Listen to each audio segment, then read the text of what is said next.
Welcome to this explainer. Today, we're going to map out exactly how society shapes criminal behavior. We're moving way beyond the simple black and white idea of right and wrong, and instead, we're diving into those invisible forces that literally influence the choices people make. So let's start by challenging an assumption we hear every day. The idea that criminals are just inherently broken people.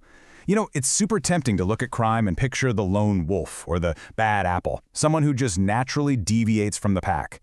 But here's the thing. Sociologists have spent decades proving that human behavior, even criminal behavior, is deeply intertwined with our environment. To put this into perspective, listen to this massive statistic from a classic study by Shaw and McKay. It completely shatters that lone wolf myth. They found that a staggering 80 to 90% of juvenile offenders brought before the Cook County Juvenile Court actually committed their offenses with one or more associates. So crime, it turns out, is overwhelmingly a group activity. Crazy, right? Okay, to unpack all these complex ideas, we're going to look through 6 thematic lenses. Number 1, beyond the bad apple. 2, subcultures and group conflict. 3, drifting and rationalizing crime. 4, the power of labeling. 5, the new radical criminology. And 6, outlaws, specifically James and Nelson. All right, let's jump straight into Section 1. Beyond the bad apple.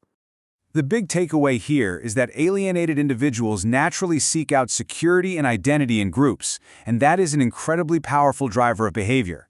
I mean, when people feel disconnected from the mainstream, they're going to look for acceptance somewhere else, right? In fact, the Gluck studies found that 60% of youths in reformatories had companions in crime. And even more striking, over half of the delinquents they studied were gang members, compared to less than 1% of non-delinquents. Basically, the group provides the security that society just didn't. Moving right along to Section 2, subcultures and group conflict. So this intense peer group loyalty is perfectly captured by Albert Cohen's concept of subcultures. These groups basically develop common loyalties to solve their own status problems. We see this happen particularly in lower socioeconomic levels. When youths from these backgrounds step outside their homes, they often have to meet the world entirely on their own terms. The gang essentially becomes their whole world.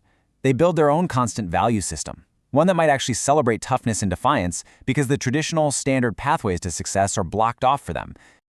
Let's think about Thorsten Sellen's culture conflict theory in action. Imagine comparing a native-born student with an Italian immigrant child from the mid-20th century. The native-born kid goes to school, speaks the language, eats the familiar hot dogs and hamburgers, and easily gets what the teachers expect, right? No culture shock whatsoever. But the immigrant child, they face a totally alien environment. The immense strain of just trying to adapt means they might really struggle academically. And because of that, the system might quickly label them tough or stupid. Facing this intense culture conflict, the kid often defends themselves by just acting out the exact role society expects of them. It's a vicious cycle. Let's transition over to Section 3, drifting and rationalizing crime. Have you ever wondered how everyday people justify doing bad things? Well, Motz's concept of drift perfectly describes this.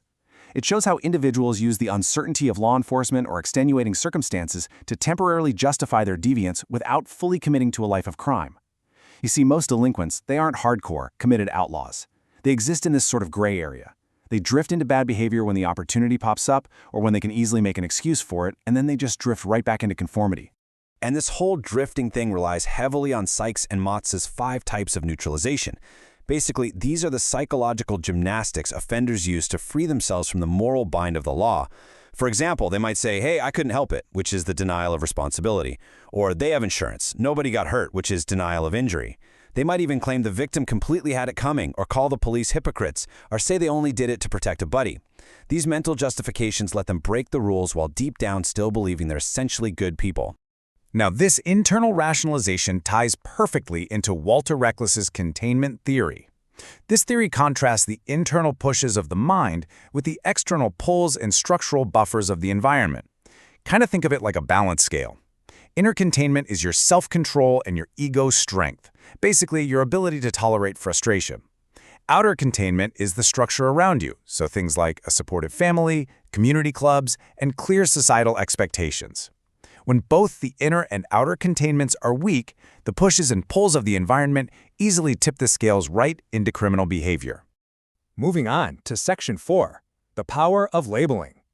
Labeling theory is absolutely fascinating. Built by sociologists like Tannenbaum, Lamert, and Becker, it argues that the justice system's dramatization of evil actually locks people into stereotyped roles they can rarely live down. So, according to this view, a kid breaking a window might just be playing rough.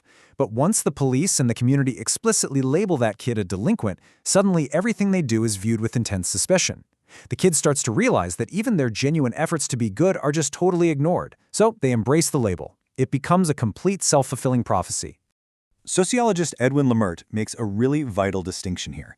He points out that true criminal careers don't actually begin with the very first mistake, but rather with the reaction to society's punishment. Primary deviance is just that initial, everyday rule-breaking act. But secondary deviance, that is completely different. That's when a person starts using their deviant behavior as a shield to defend themselves against the very society that's punishing them. If we track Lamert's exact pathway, it shows us how repeated societal penalties inadvertently force a person to fully accept a defiant criminal role. It also always starts small, right? But as society applies penalties, the individual rebels further. Then, the community reacts with intense stigmatization, until finally, the person feels they have absolutely no choice but to accept their status as an outsider and adjust to life in that deviant role. When you look at it this way, the system's reaction practically built the criminal. All right, let's dive into Section 5, the new radical criminology. Emerging back in 1973, the new criminology argues that the root causes of crime actually lie in capitalistic social structures and class inequality rather than the individual offender themselves. Looking through a strict Marxist lens, this theory suggests that laws aren't based on some universal morality. Instead, they argue laws are created by the ruling, powerful classes specifically to control and oppress the working classes, or the proletariat. Now, whether you agree with that or not, it definitely flips the traditional script on its head. And despite its pretty radical nature, a 1978 survey by Pelfrey revealed something super interesting.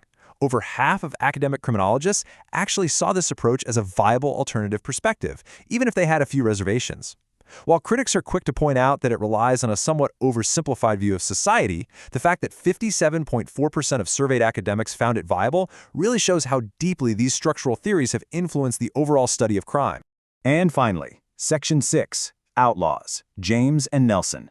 Let's see how this all applies to the real world. Take George Babyface Nelson, for instance. We can clearly see how physical traits and early victimization pushed him straight into a delinquent subculture where he used extreme violence just to gain status and recognition. Growing up in a gritty Chicago neighborhood, Nelson was short. We're talking only 5'4", and he was constantly bullied for it. So to compensate and demand the respect he felt he was denied, he turned to the gun. He completely internalized the deviant values of his surroundings, ultimately working as a violent enforcer simply to assert his own identity. Or check out this famous excuse from Jesse James. It serves as the ultimate historical example of neutralization and shifting the blame to extenuating circumstances following the Civil War. I mean, Jesse James robbed banks and trains for 16 years, but he didn't view himself as a standard villain. No way. By claiming, "the Yankees made me do it," he was using the technique of condemning the condemners and appealing to higher loyalties, in his case, the defeated Confederacy.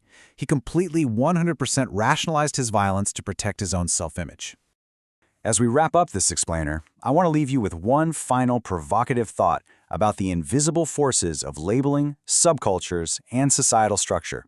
If human behavior is shaped so heavily by the groups we are pushed into, the labels society slaps on us, and the structural inequalities of our economy, we really have to ask ourselves, are our current methods of punishment actually solving the problem, or are they just cementing people into the very roles we desperately want them to escape? Something to chew on the next time you see a headline about crime. Thanks so much for learning with me today.